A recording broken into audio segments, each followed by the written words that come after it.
Warwickshire had much the better of the opening day of their first LV County Championship match of the season between the rain showers in Edgbaston against Somerset.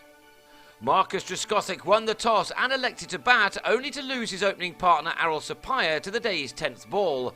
Ricky Clark with the slip catch off the bowling of Chris Wright. This was Warwickshire's first championship match since they just missed out on the title in Southampton in September, and it was against a Somerset side which beat Middlesex last week. And after Trescothick had got his innings moving, he was lucky to survive a stringent leg before appeal from Keith Barker. Barker soon exacted his revenge, however.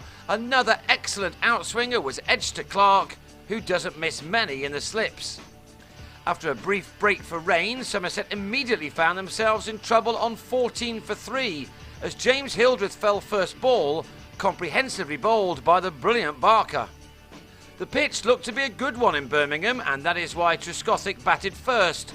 The problems had come from the ball moving in the air, but when Barker got it slightly wrong, Craig Keyswetter was quickly onto the ball as he raced to a quick-fire 20.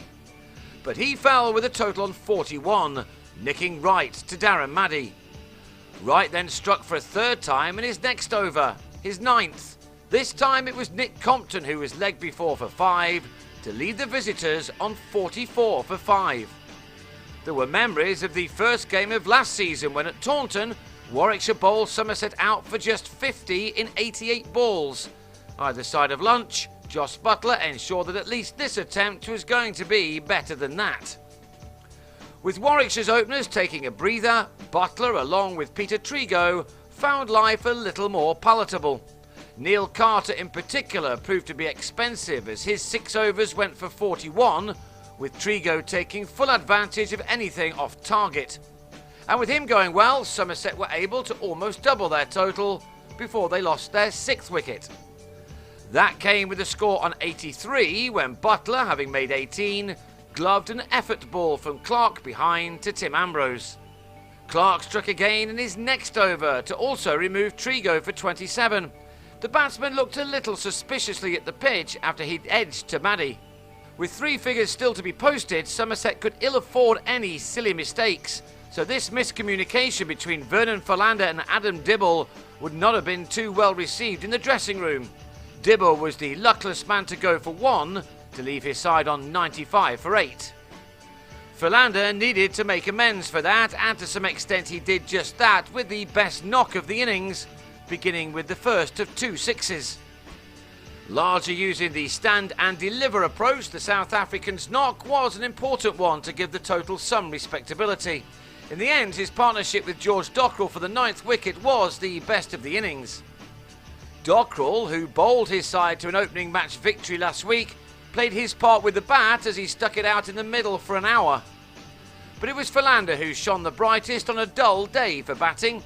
He drove Maddy back over his head for a maximum, before nearly causing some dentistry work for Wright, who did well to get out of the way of this powerful shot. The entertainment ended when Maddy produced just enough wobble to find the edge of Philander's bat, with Varun Chopra doing the rest.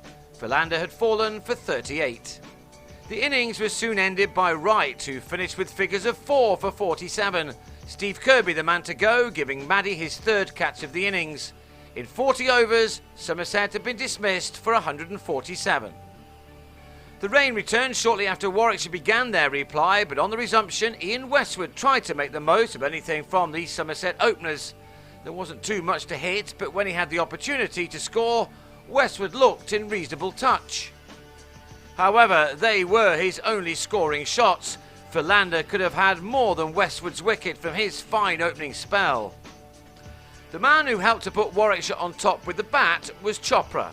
He scored a double 100 against his opposition in April last year, and he again showed application and skill to keep the visiting attack at bay. Watchful to start with, he moved up a gear or 2 after hitting Trigo for 3 fours in the same over. All similar shots showing powerful wrists and excellent timing and placement. Somerset then had to challenge at the other end. Dibble had a bit of fortune when a leg side delivery was flicked into the keeper's gloves by William Porterfield after he'd made 7.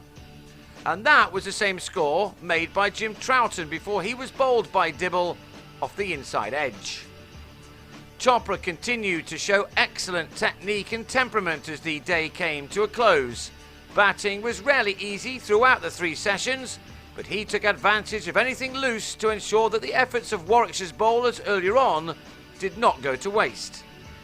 He was well supported for more than an hour by Maddy, who had a good day, and by the close he and Chopra had reduced their size deficit to just 36. With 7 wickets in hand, Warwickshire will feel confident of a substantial first innings lead from here.